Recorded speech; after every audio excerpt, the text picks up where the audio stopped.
The gunshot rang through the night as Catherine Holt ran, her heart pounding with each desperate stride across the dusty streets of Redemption Springs, Colorado, 1878. Blood trickled down her arm where the bullet had grazed her, but she couldn't stop, not when the shopkeeper's angry shout still echoed behind her, calling her a thief, a criminal demanding justice for the loaf of bread she'd stolen to survive another day. Catherine stumbled as she reached the outskirts of town, her vision blurring from exhaustion and hunger.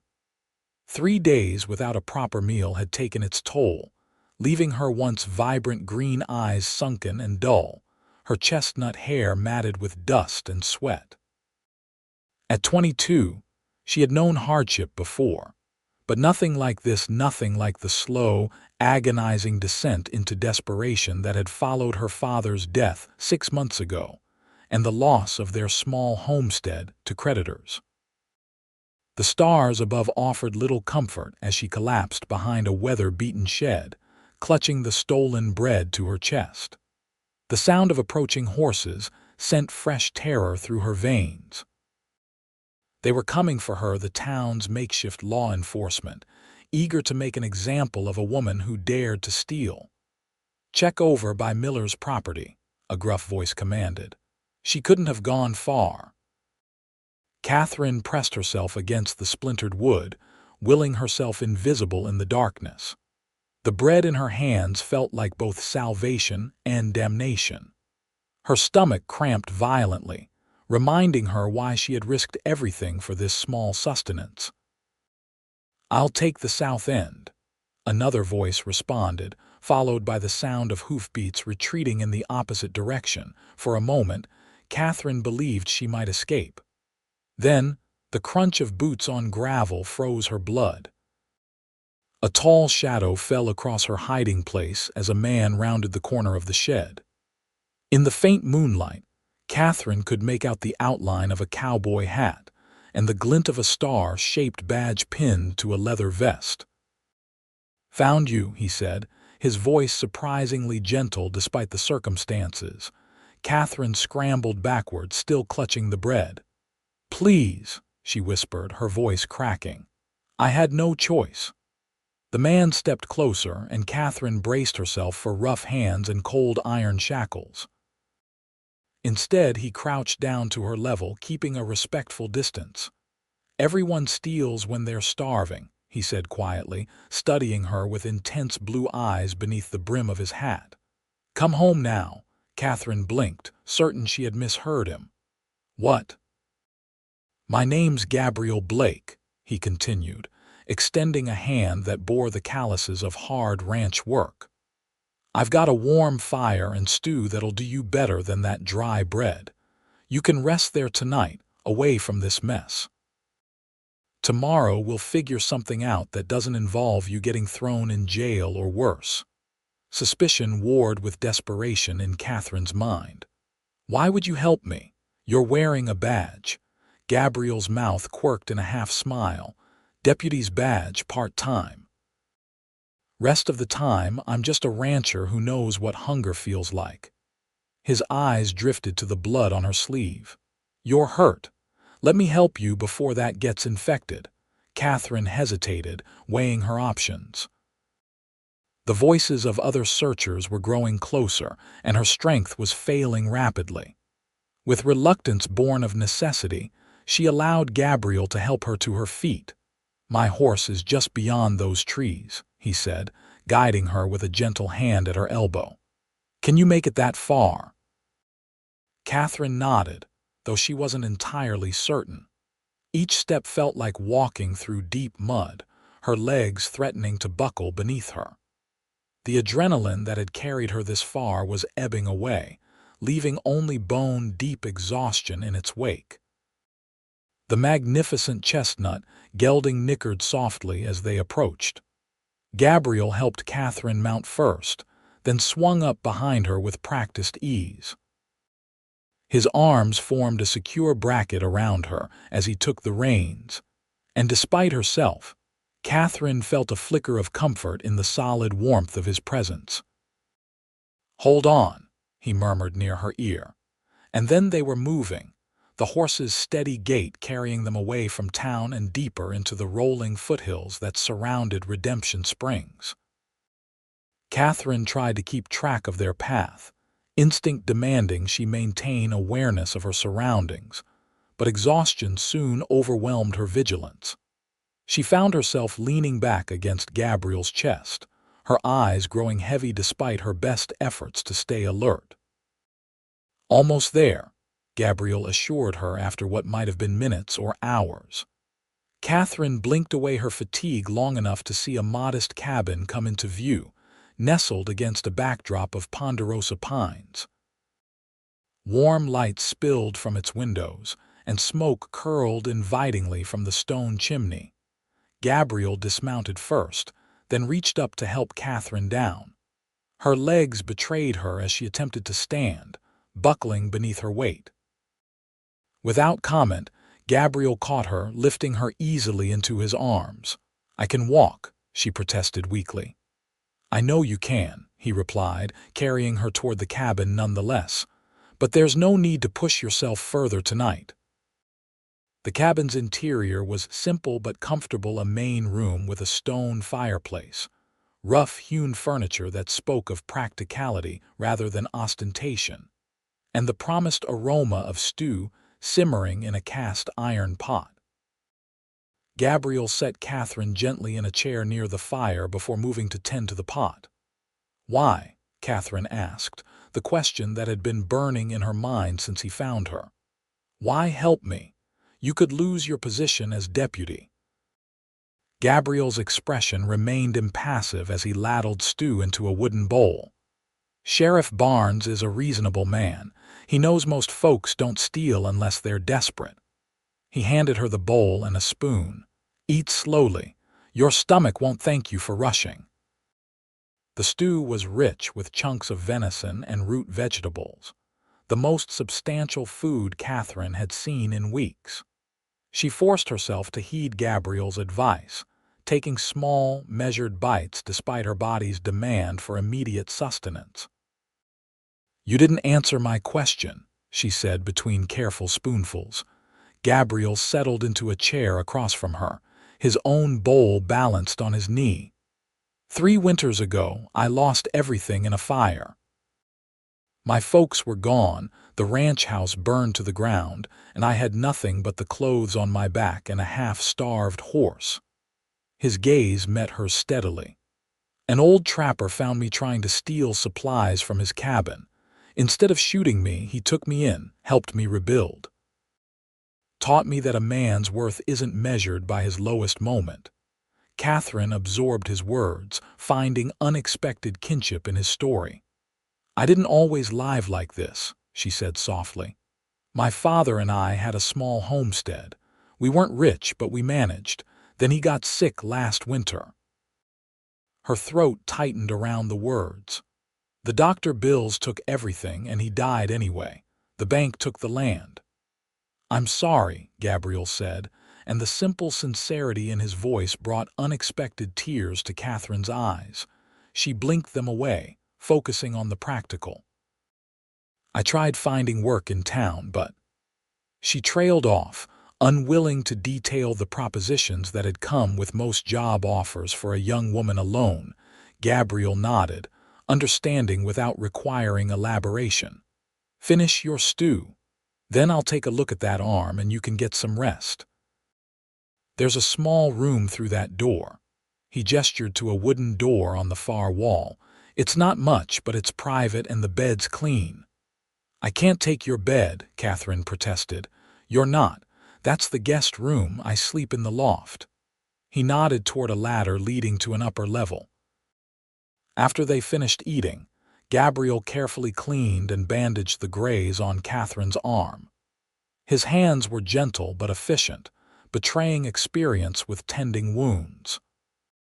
Catherine found herself studying his face, the strong line of his jaw partially obscured by a neatly trimmed beard, the crow's feet at the corners of his eyes that spoke of both laughter and squinting against the western sun.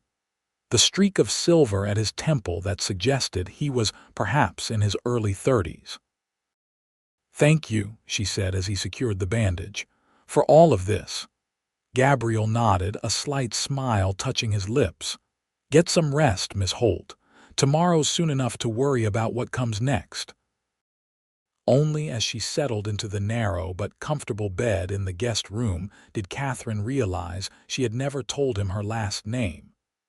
The thought should have alarmed her, but exhaustion quickly claimed her consciousness, drawing her into the first truly restful sleep she'd experienced in months. Morning arrived with the scent of coffee and the gentle crackle of a freshly stoked fire. Catherine woke slowly, momentarily disoriented by the unfamiliar surroundings before memories of the previous night flooded back. She found a basin of clean water, and a cloth had been left for her, along with a simple but clean dress laid across a wooden chest. The dress was clearly not new. The fabric showed signs of washing and mending, but it was far superior to her own tattered garments. Catherine hesitated only briefly before changing, grateful for the opportunity to feel human again after so many weeks of squalor. When she emerged from the bedroom, she found Gabriel at the stove, turning bacon in a cast-iron skillet. "Good morning," he greeted her, his eyes briefly taking in the dress. "That was my sister's. She left some things here last time she visited from Denver. Figured you might appreciate something clean to wear." "Thank you," Catherine said, self-consciously smoothing the fabric.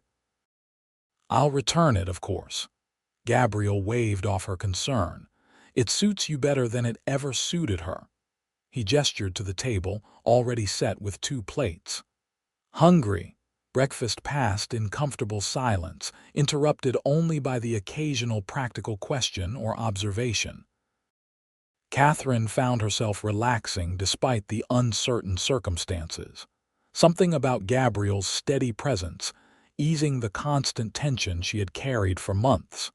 As they finished their meal, Gabriel finally addressed the situation directly.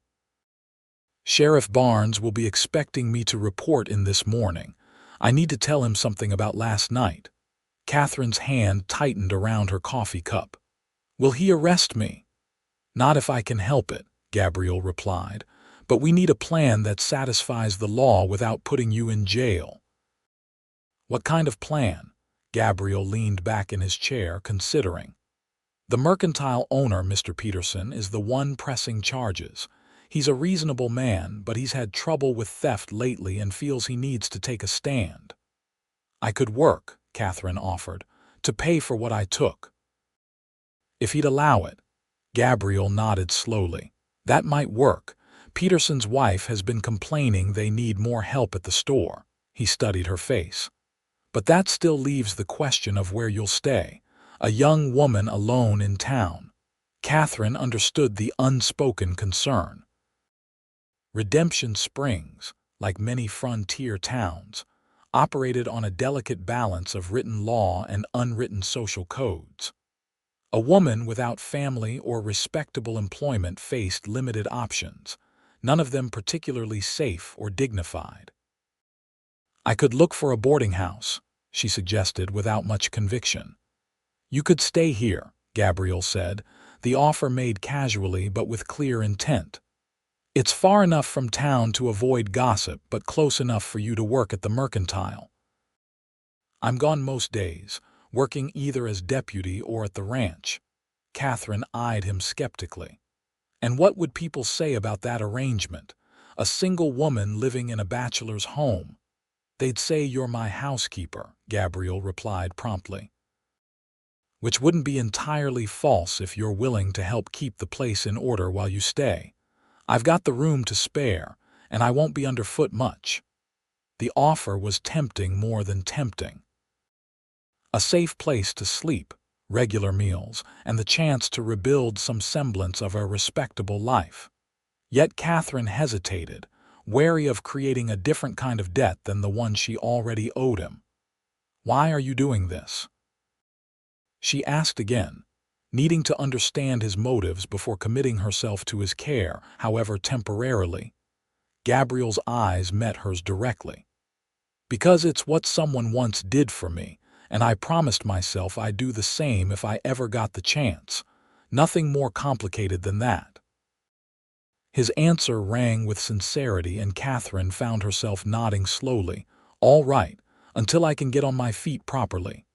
"Good." Gabriel stood, reaching for his hat. "I'll head into town, speak with the sheriff and Peterson. You should rest that arm today. There's books on the shelf if you get bored, and plenty of food in the pantry." He paused at the door. "I'll be back before dark." After Gabriel left, Catherine explored the cabin more thoroughly. Despite his apparent bachelor status, the home was well organized and surprisingly comfortable. Bookshelves revealed an unexpected literary bent, volumes of poetry nestled alongside practical guides to ranching and law books. A guitar stood in one corner, and various tools of daily life spoke to a man accustomed to self-sufficiency. Near midday, Catherine ventured outside to explore the immediate surroundings. The cabin sat on a gentle rise overlooking a small creek, with corrals and a modest barn situated to the north. Beyond that, she could make out fenced pastureland where cattle grazed. The setting was peaceful, removed from the world in a way that soothed her frayed nerves. By the time Gabriel returned in the late afternoon, Catherine had prepared a simple supper from the stores in his pantry. It seemed the least she could do to repay his hospitality. "It's settled," he announced as he hung his hat on a peg by the door. "Peterson agreed to drop the charges if you work at the store 3 days a week for the next 2 months. The sheriff wasn't happy about not bringing you in formally, but he accepted the arrangement since it was just bread you took." Relief washed through Catherine. "Thank you. When do I start?" "Monday. That gives your arm a few days to heal properly." Gabriel sniffed appreciatively at the pot simmering on the stove. "You didn't have to cook." "It seemed fair, since you're providing the roof and the food," Catherine replied. "I hope you like rabbit stew. I found the meat in your cold box." "I trapped that rabbit yesterday," Gabriel said with approval. "Smells like you've done it justice." They fell into an unexpectedly comfortable routine over the following days. Catherine kept the cabin in order and prepared meals, while Gabriel tended to his duties as both part-time deputy and rancher. They spoke little of personal matters, both seemingly content to maintain a certain distance despite living under the same roof. Monday arrived with a knot of anxiety in Catherine's stomach. Gabriel drove her into town in his wagon, the journey providing her first real look at Redemption Springs in daylight. It was larger than she'd initially thought, a proper town rather than just a settlement, with a main street lined with businesses, a church with a white steeple, and various side streets dotted with homes of varying prosperity. The Mercantile occupied a prime position near the center of town, its large windows displaying everything from tools to fabric. Gabriel escorted Catherine inside, where Mr. Peterson, a balding man with spectacles perched on his nose, waited behind the counter. "This is the arrangement, then," Peterson said, eyeing Catherine critically. 3 days a week, dawn till dusk for 8 weeks. That squares what you took and the trouble you caused." Catherine nodded, accepting the terms without complaint. "Yes, sir." "My wife will show you what needs doing," Peterson continued. "Mind you behave yourself. Any hint of trouble and the sheriff gets involved properly." "There won't be any trouble," Gabriel interjected, his tone pleasant but firm. Peterson's expression softened slightly. "Always thought you had good judgment, Blake. Hope this proves it."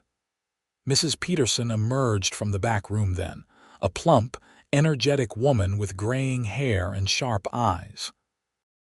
She wasted no time putting Catherine to work, first dusting and organizing shelves, then learning the inventory system used to track the store's diverse merchandise. By midday, Catherine's arm ached from the repetitive movement, but she welcomed the discomfort as the price of her redemption. Mrs. Peterson proved to be a thorough but fair taskmaster, and by closing time, she had grudgingly acknowledged Catherine's willingness to work. "You'll do," she pronounced as Catherine swept the wooden floors one final time. "Come back Wednesday at 6 sharp." Gabriel was waiting outside with the wagon when Catherine emerged, exhausted but satisfied with her first day's work. "How was it?" he asked as he helped her up to the seat. "Better than I expected," Catherine admitted. "Mrs. Peterson is exacting but not unkind." The ride back to the cabin passed in companionable silence as dusk settled over the landscape. Catherine found herself studying Gabriel's profile as he guided the horses, wondering about the life that had shaped him into the man who would offer shelter to a desperate stranger. Over the following weeks, a tentative friendship developed between them. Their evenings often involved shared meals and occasional conversation, though Gabriel remained somewhat reticent about his past beyond what he had already shared. Catherine, too, kept certain parts of her history private, the habit of self-protection deeply ingrained after months of vulnerability. Yet despite these boundaries, Catherine found herself increasingly aware of Gabriel's presence, the sound of his footsteps on the porch when he returned from work, the deep timbre of his voice when he spoke, the careful way he moved around her, as if constantly mindful of her comfort. It was a novel experience, being treated with such consistent respect by a man who asked nothing in return. As May turned to June, Catherine's position at the mercantile evolved. What had begun as restitution gradually transformed into legitimate employment, as the Petersons recognized her reliability and aptitude for the work. The initial suspicion from townspeople slowly gave way to cautious acceptance, particularly as Catherine's connection to Gabriel, widely respected in Redemption Springs, became known. The first real test of this fragile new standing came one Wednesday afternoon when Catherine was working alone in the store. Mrs. Peterson had stepped out to visit a friend, leaving Catherine to mind the business temporarily. The bell above the door jingled, and Catherine looked up to see 3 well-dressed women enter, their expressions curious and evaluating.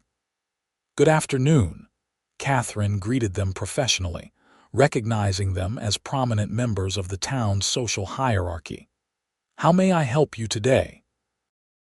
The eldest of the 3, a silver-haired woman whose bearing suggested she was accustomed to deference, stepped forward. "So you're the young woman staying at Gabriel Blake's place?" It wasn't a question, and Catherine felt her guard rise. "I am employed as Mr. Blake's housekeeper," she replied carefully, using the explanation Gabriel had suggested. "A convenient arrangement," another woman commented, her tone laden with insinuation. Catherine straightened her spine, meeting their gazes directly. "Mr. Blake has been nothing but a gentleman and a Christian benefactor to someone in need. If you've come to imply otherwise, I'm afraid I must ask you to take your business elsewhere." The women exchanged glances, seemingly taken aback by her composure and direct address. After a moment of silence, the silver-haired woman nodded slightly.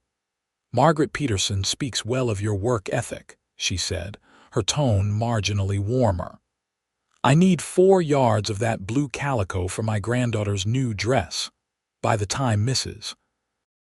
Peterson returned, Catherine had not only served the 3 women, but earned a grudging respect from them through her knowledge of fabrics and efficient service. The interaction marked a turning point in Catherine's integration into the community, opening doors that had previously been firmly closed to her. That evening, as she recounted the experience to Gabriel over supper, he listened with evident approval. Mrs. Thornton is the closest thing Redemption Springs has to royalty, he commented. If you've won her over, the rest will follow. I wouldn't say I've won her over, Catherine demurred, but at least she's no longer looking at me like something that crawled out from under a rock. Gabriel's mouth quirked in a rare, full smile that transformed his features, softening the habitual seriousness of his expression. Progress then. The moment lingered between them, warm and unexpectedly intimate. Catherine found herself noticing details she had previously overlooked: the way the lamplight caught the gold flecks in Gabriel's eyes, the strong line of his wrist as he reached for his coffee cup, the slight curl that formed in his hair behind his ear. Flustered by her own observations, Catherine busied herself clearing the table. Mrs. Peterson mentioned you helped her son last year when he got in trouble in Silverdale, she said, reaching for a neutral topic. She seems very grateful. Tommy Peterson is a good kid who made a mistake, Gabriel replied, his tone matter of fact. Didn't seem right to let one bad decision ruin his life. This pattern of quiet revelation continued through the early summer, Catherine gradually piecing together Gabriel's character through the stories others told about him, and the small, daily kindnesses she observed firsthand. He never spoke of these things himself, seeming almost embarrassed when she mentioned them. One sweltering July afternoon, Catherine returned from the mercantile earlier than usual, having been dismissed by Mrs. Peterson due to slow business in the heat. She arrived at the cabin to find Gabriel's horse gone, suggesting he was still attending to his duties elsewhere. Seeking relief from the oppressive temperature, Catherine made her way to the creek that ran behind the property. She had discovered a small, secluded pool formed by a natural bend in the waterway, and the thought of cooling her feet in its clear depths was irresistible. The path to the creek wound through a stand of cottonwoods, their leaves providing welcome shade. Catherine had just emerged from the trees, her shoes already in hand, when she realized she was not alone. Gabriel stood waist deep in the pool, his back to her as he poured water over his head and shoulders. Catherine froze, knowing she should retreat immediately, yet momentarily transfixed by the sight. The water glistened on Gabriel's sun-bronzed skin, highlighting the muscular contours of his shoulders and back. A long scar ran diagonally across his left shoulder blade, its puckered texture suggesting an old wound that had healed without proper medical attention. Before she could slip away, Gabriel turned, sensing her presence. Their eyes met across the short distance, mutual surprise reflected in their expressions. For a heartbeat, neither moved nor spoke. "I'm sorry," Catherine blurted, heat rising in her cheeks that had nothing to do with the summer temperature. "I didn't realize I should go." "Wait," Gabriel called as she turned to leave, then seemed to reconsider as he glanced down at his state of undress. "Just give me a moment." Catherine retreated to the edge of the trees, mortification burning through her. She heard the splash of water as Gabriel exited the pool, followed by the rustle of clothing. A few minutes later he appeared, dressed but with his hair still damp, shirt clinging slightly to his not quite dry skin. "I apologize," Catherine said immediately. "I should have called out before approaching." "No harm done," Gabriel assured her, though a faint flush colored his neck. "I usually come here when I know you're working at the mercantile. Didn't expect you back so early. Mrs. Peterson sent me home. The heat's keeping customers away." Catherine gestured vaguely toward the pool. "I was just going to cool my feet. I'll come back later." Gabriel hesitated, then shook his head. "No need. It's your home too for now. The pool's plenty big enough for you to sit on the rocks and dangle your feet while I finish up some chores at the barn." The casual inclusion "your home too" touched Catherine unexpectedly. For months, She had thought of the cabin as Gabriel's property, where she was merely a temporary resident. His simple statement acknowledged something more equal in their arrangement, a sharing rather than a charity. "Thank you," she said softly, meaning more than just the permission to use the pool. Gabriel nodded, seeming to understand the broader gratitude. "Supper at the usual time?" "Yes."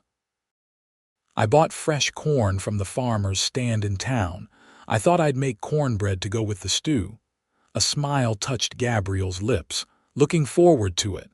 He started to turn away, then paused. "Catherine."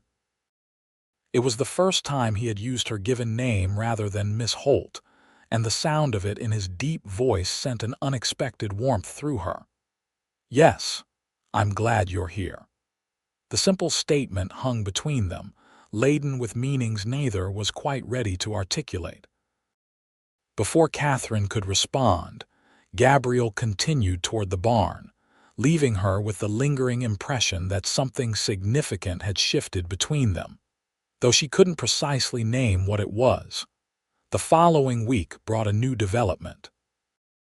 As Catherine returned from the mercantile on Wednesday evening, she found Gabriel in conversation with a smartly dressed man on the porch. The stranger's city clothes and polished appearance marked him as someone not from Redemption Springs. "Ah, here she is now," Gabriel said as Catherine approached.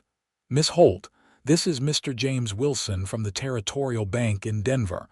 Mr. Wilson, Miss Catherine Holt." Wilson tipped his hat politely. "A pleasure, Miss Holt. I was just explaining to Mr. Blake that I've been authorized to offer him a substantial loan to expand his ranching operation. The bank has been impressed with his management of the property thus far." Catherine smiled, genuinely pleased for Gabriel. "That's wonderful news." "Mr. Blake works harder than anyone I know." Wilson nodded. "Indeed. The offer includes funds sufficient to purchase the adjacent Johnson property and increase his herd significantly. It would make this one of the larger operations in the county." He turned back to Gabriel. "As I was saying, the paperwork can be finalized next week when I return from Santa Fe. I'll need your decision by then." After Wilson departed, Catherine turned to Gabriel expectantly. "This is an incredible opportunity. You must be thrilled." To her surprise, Gabriel's expression remained guarded. "It's certainly unexpected," he acknowledged, holding the door for her to enter the cabin. "But isn't this what you've been working toward?" Catherine asked, confused by his lack of enthusiasm. "You've mentioned wanting to expand the operation." Gabriel moved to the stove, pouring coffee for them both, an evening ritual they had developed. "It is, but the timing." He handed her a cup, his fingers briefly brushing hers. "It would mean changes." "What kind of changes?" Gabriel seated himself at the table, gesturing for Catherine to join him.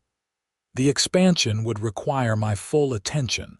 I'd have to give up my deputy position, for one thing." He paused, seeming to weigh his words carefully. "And I'd need to hire additional help for the ranch itself." Catherine nodded slowly, beginning to understand his hesitation. "You enjoy the deputy work. It allows you to help people directly." "Yes." The simple acknowledgement revealed more about Gabriel's character than any lengthy explanation could have.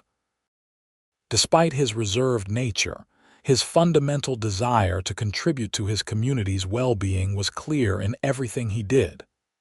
"But there's something else," Catherine prompted gently, sensing the unspoken concern. Gabriel's eyes met hers directly. "The bank's offer is predicated on certain expectations. Wilson made it clear they consider a stable family operation less risky than a bachelor's ranch." His hands turned the coffee cup slowly. "He suggested I should be thinking about marriage if I want to be taken seriously as a long-term investment." The implication hung in the air between them, neither acknowledged nor dismissed. Catherine felt her pulse quicken, though she kept her expression neutral. "I see." And is that something you've considered? Marriage, I mean. Not actively, Gabriel admitted. My life has been simpler, alone, but I'm 34 years old. Perhaps it's time to consider a different path. His gaze remained steady on hers. What about you? Before your father's illness, did you have plans? Someone waiting? Catherine shook her head. No. There was a young man in our settlement who expressed interest, but she shrugged slightly. I never felt for him what I believed I should feel for a husband. My father didn't press the issue.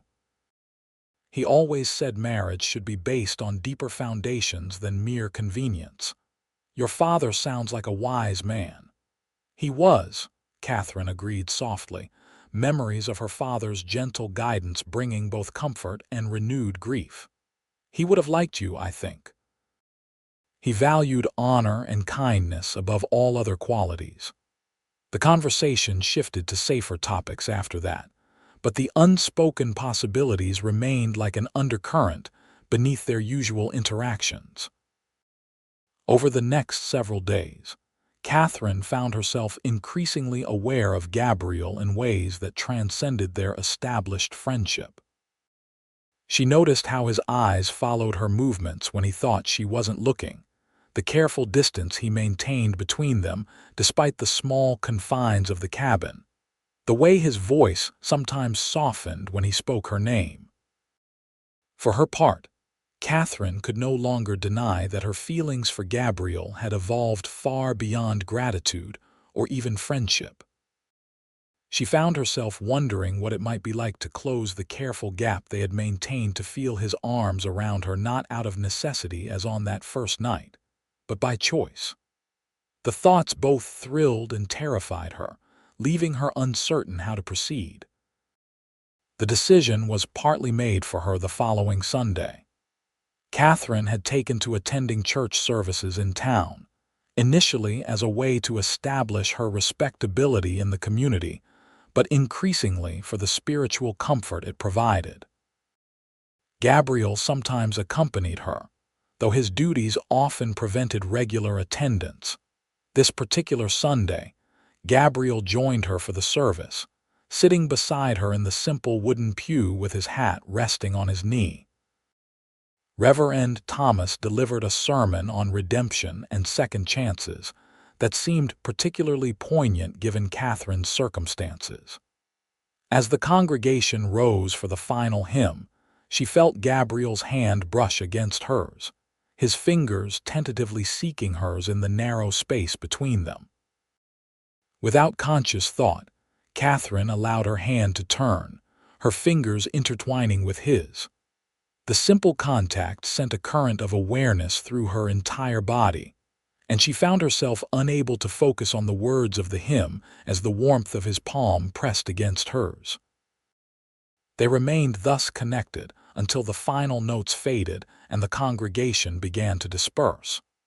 Only then did Gabriel reluctantly release her hand, though the awareness between them lingered as they exchanged polite greetings with neighbors outside the church. Several of the townswomen cast speculative glances their way, clearly noting the subtle shift in their demeanor toward one another. Mrs. Thornton, in particular, observed them with shrewd assessment before approaching. "Miss Holt, Mr. Blake," she greeted them formally. "I wondered if you might join us for Sunday dinner. My husband has been wanting to discuss some business with Mr. Blake, and it would be pleasant to have your company as well, Miss Holt." The invitation represented significant social acceptance, and Catherine knew it would be foolish to decline. "That's very kind, Mrs. Thornton. We would be delighted, wouldn't we, Mr. Blake?" Gabriel nodded, his expression giving little away though Catherine sensed his awareness of the invitation's importance. "Indeed, thank you for thinking of us." The Thornton residence was the finest home in Redemption Springs. A two-story structure with genuine glass windows and a formal parlor where guests were received before dinner.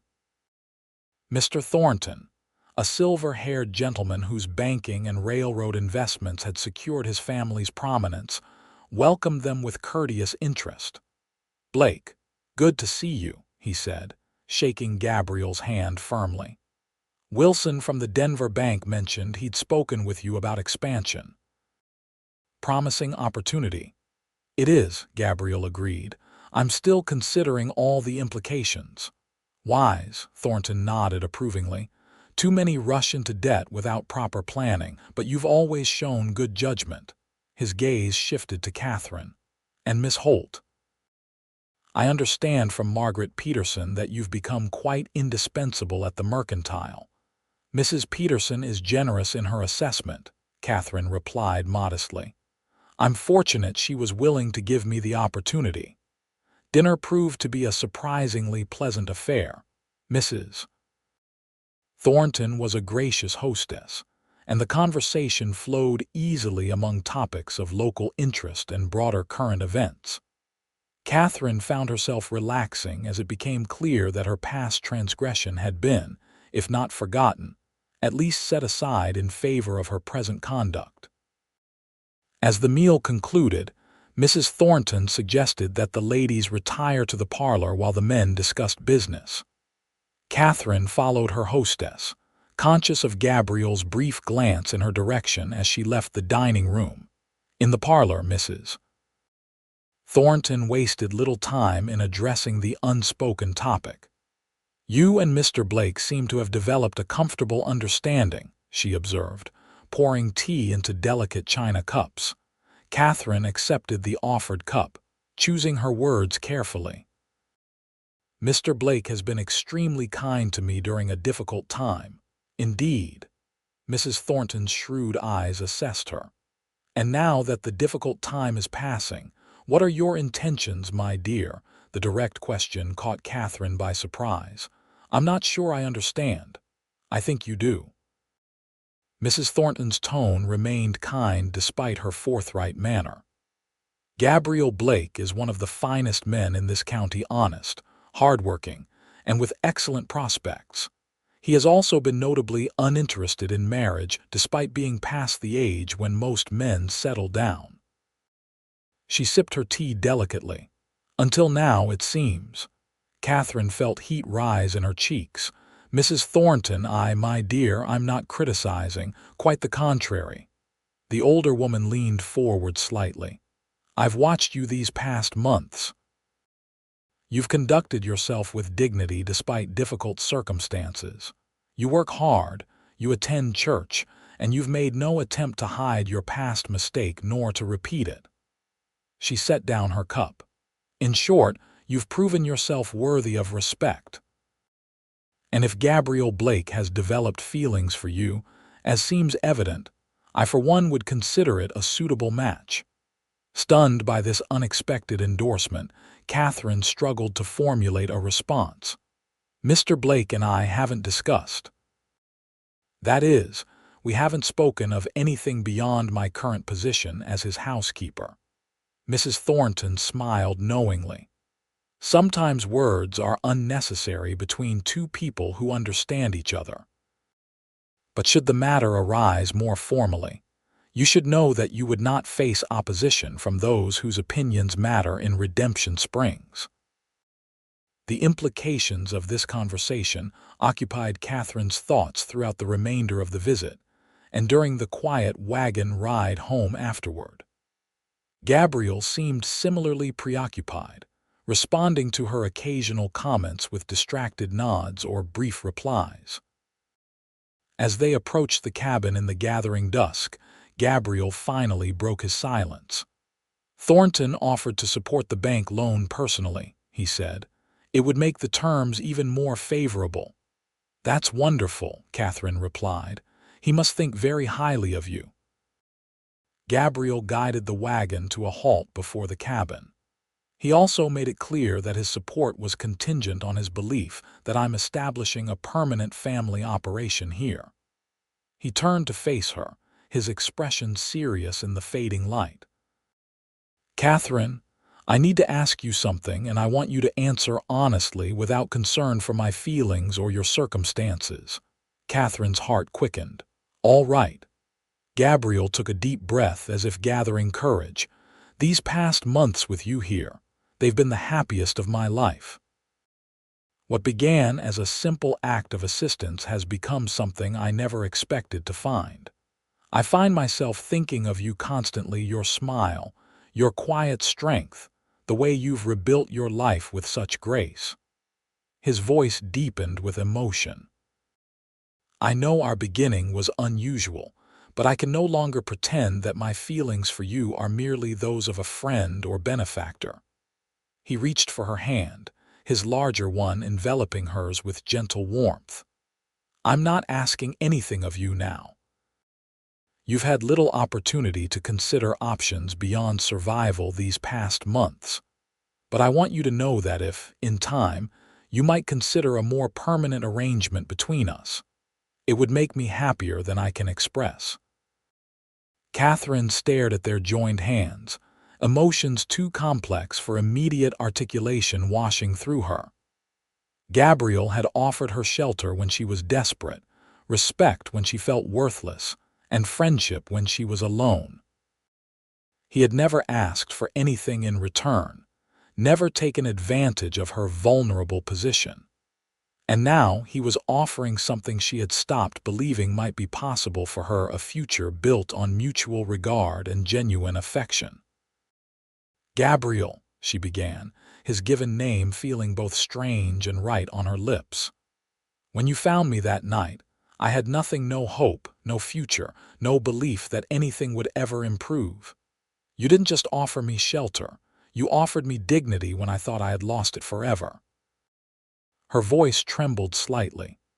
"These months here have shown me not just the kind of life I might have, but the kind of person I want to be, someone worthy of the faith you placed in me."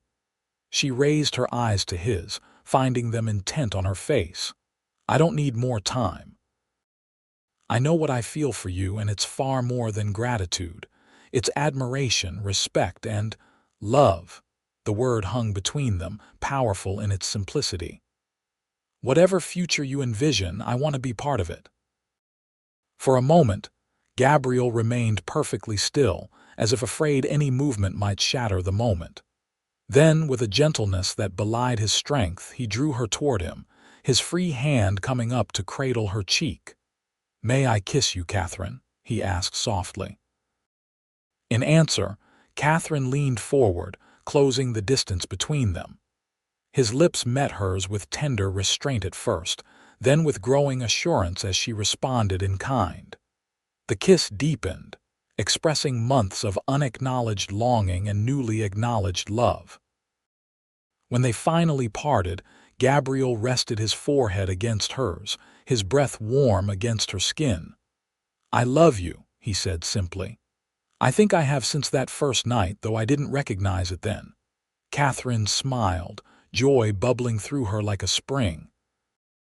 "Even when I was a filthy, desperate thief." "Especially then," Gabriel replied, his tone serious despite his smile. "When you had every reason to break, but showed such courage instead." The following weeks passed in a whirlwind of activity and planning. Gabriel formally proposed the day after their return from the Thorntons, presenting Catherine with a simple but elegant ring that had belonged to his mother. Word of their engagement spread quickly through Redemption Springs, met with general approval thanks in large part to Mrs. Thornton's influential endorsement. Mr. Wilson returned from Santa Fe as promised and finalized the loan agreement with Gabriel. With the expansion plans now officially underway, Gabriel reluctantly resigned his deputy position, though Sheriff Barnes insisted he retain a special commission for emergencies. Catherine continued working at the Mercantile, though now as a fully paid employee rather than in restitution. Mrs. Peterson took particular delight in helping Catherine prepare for the wedding, offering advice on household management and marriage that ranged from practical to amusingly outdated. "Men need feeding regularly and praise occasionally," she counseled as she helped Catherine select fabrics for her wedding dress. "But never let them think they're always right, or you'll never have a moment's peace." The wedding was set for early September, when the summer heat would begin to wane but before the busy fall cattle season. Reverend Thomas would perform the ceremony at the church, with a celebration to follow at the Thorntons' spacious home, and offer Mrs. Thornton had extended with genuine enthusiasm. As the day approached, Catherine found herself reflecting on the extraordinary journey that had brought her to this point. Less than a year ago, she had been desperate enough to steal bread, branded a thief and facing possible imprisonment. Now she stood on the threshold of a new life with a man she loved deeply, accepted by a community that had once been ready to condemn her. The wedding day dawned clear and mild, with just enough crispness in the air to hint at the approaching autumn. Catherine dressed in the small room behind the church, assisted by Mrs. Peterson and young Sally Barnes, the sheriff's daughter who had eagerly agreed to serve as her attendant. The wedding dress was simple but beautiful ivory cotton with lace trim that Mrs. Thornton had contributed from her own stores. Catherine's hair was arranged in a sophisticated updo, adorned with small white flowers from Mrs. Peterson's garden. "You look beautiful," Mrs. Peterson declared, stepping back to survey her handiwork. "Gabriel Blake is a fortunate man." Catherine smiled, emotion tightening her throat. "I'm the fortunate one." A knock at the door announced Sheriff Barnes, who had offered to escort Catherine down the aisle in lieu of her father. "Ready, Miss Holt?" he asked, his usual gruff manner softened by the occasion. "The church is full, and your groom looks about ready to wear a hole in the floor with his pacing." Catherine laughed, picturing Gabriel's nervous energy. "I'm ready." The ceremony itself passed in a blur of emotion and solemnity. Catherine would later remember fragments with perfect clarity, the way sunlight streamed through the church's simple windows, casting a golden glow over the assembled guests. The tender pride in Gabriel's eyes as she walked toward him. The slight tremor in his hands as he placed the wedding band on her finger. The resonant certainty in his voice as he promised to love and cherish her for all his days. "I now pronounce you husband and wife," Reverend Thomas declared, beaming at the couple. "What God has joined together, let no man put asunder." The celebration at the Thorntons' home continued well into the evening, with seemingly the entire town turning out to wish the newlyweds well. Mrs. Thornton had outdone herself, providing a feast that would be talked about for months to come. Music, dancing, and general merriment filled the hours until dusk, when Gabriel finally led Catherine to the waiting wagon for the journey to their home, now truly hers as well as his. They had decided against a honeymoon trip, preferring to invest the time and resources in the ranch expansion. Instead, Gabriel had spent the week before the wedding making improvements to the cabin, adding curtains to the windows, building a larger bed for the main bedroom, and constructing a covered porch where they could sit together in the evenings. As they approached the cabin in the gathering darkness, Catherine saw that someone, likely one of Gabriel's ranch hands, had lit lamps in the windows, creating a welcoming glow that symbolized the transition from shelter to home. Gabriel drew the wagon to a halt and turned to her, his expression a mixture of joy and reverence. "Mrs. Blake," he said softly, the new name still wondrous to both of them. "Welcome home." Before Catherine could respond, Gabriel had circled the wagon and lifted her into his arms, carrying her across the threshold with careful steps.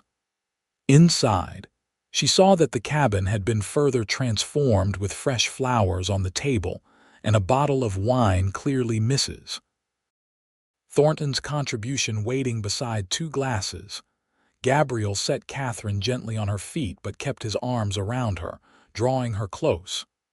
"Happy?" he asked, his voice low and intimate in the lamp-lit room. Catherine raised her hand to his cheek, feeling the slight roughness of his beard against her palm. "More than I ever thought possible," she answered truthfully. I love you, Gabriel." His response was to lower his mouth to hers, the kiss deeper and more passionate than those they had shared before. With the barriers of propriety now removed by their vows, they were free to express the full measure of their feelings for one another.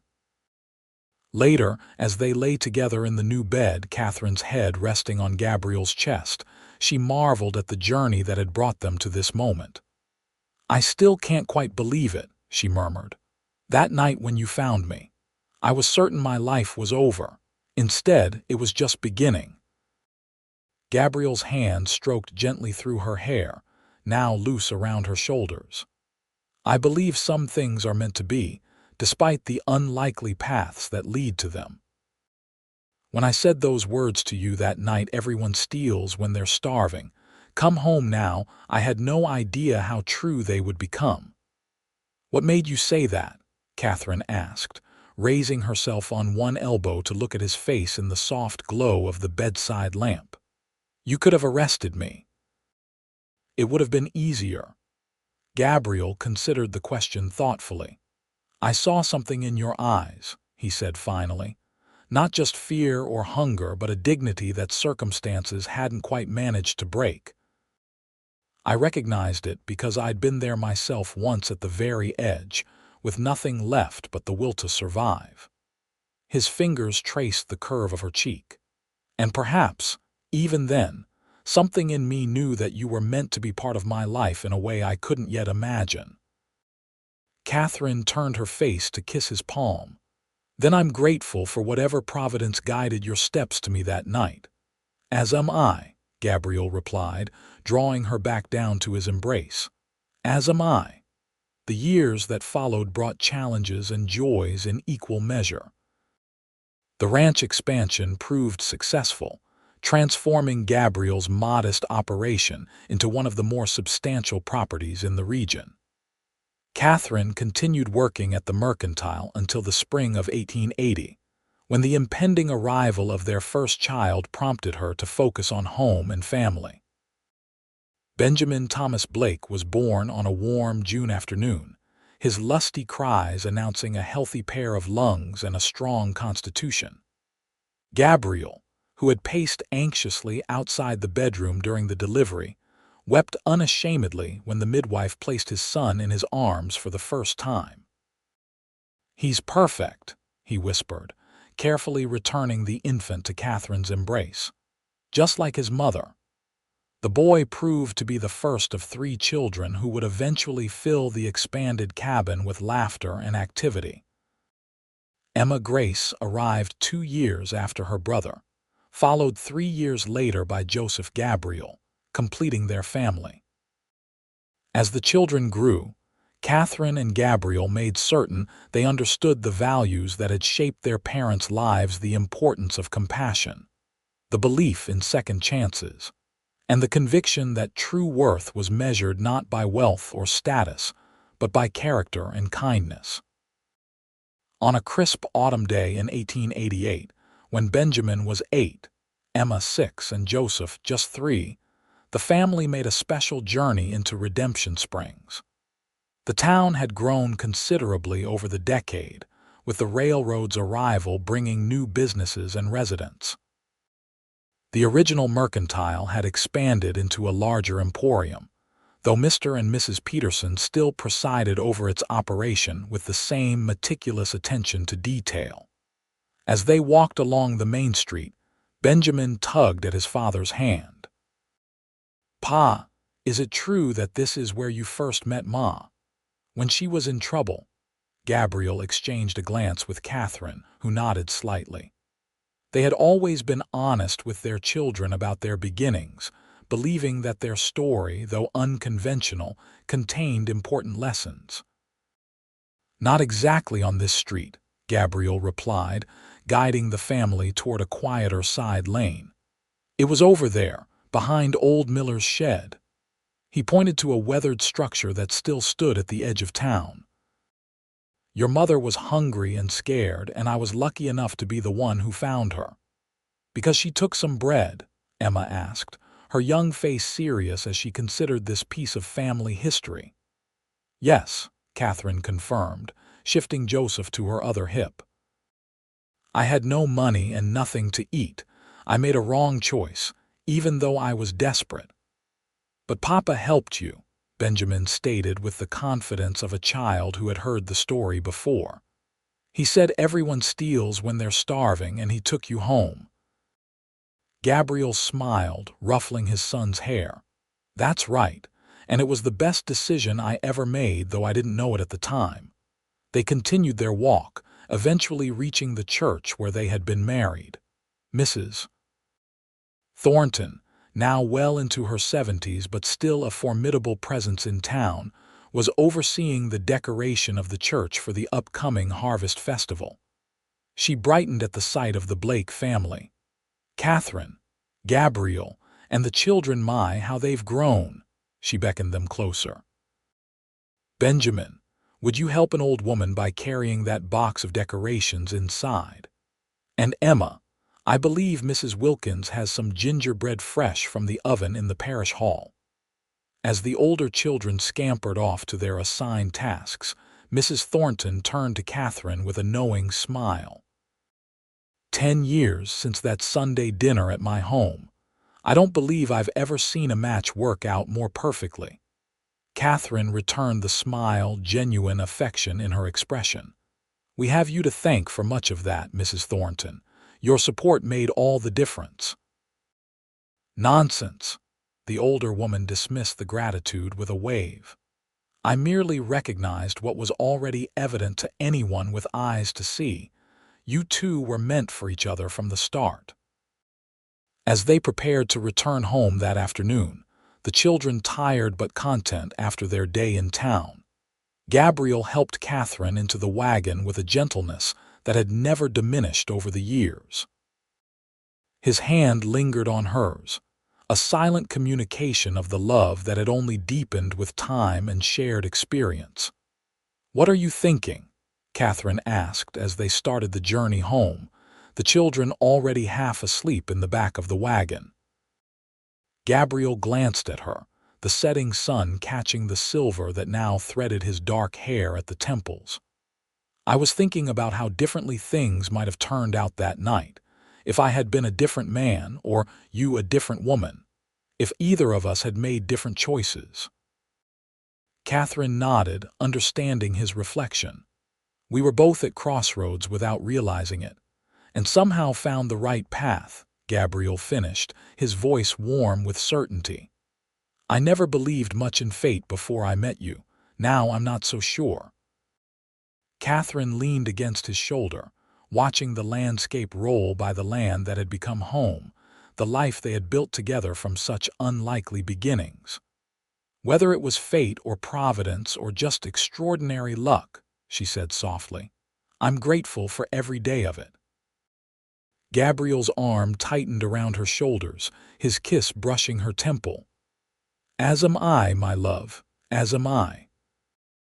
In the golden light of the setting sun, the wagon continued homeward, carrying a family that had grown from the simple, profound truth that everyone deserves compassion in their darkest hour, and that love, once found, could transform even the most desperate beginning into a story of lasting joy.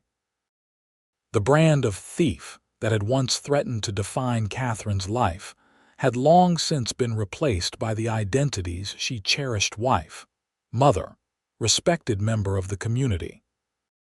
And Gabriel, whose quiet act of mercy had changed both their lives, had received in return the family and love he had never thought to find. It was, they both reflected in quiet moments of gratitude, exactly as it should be.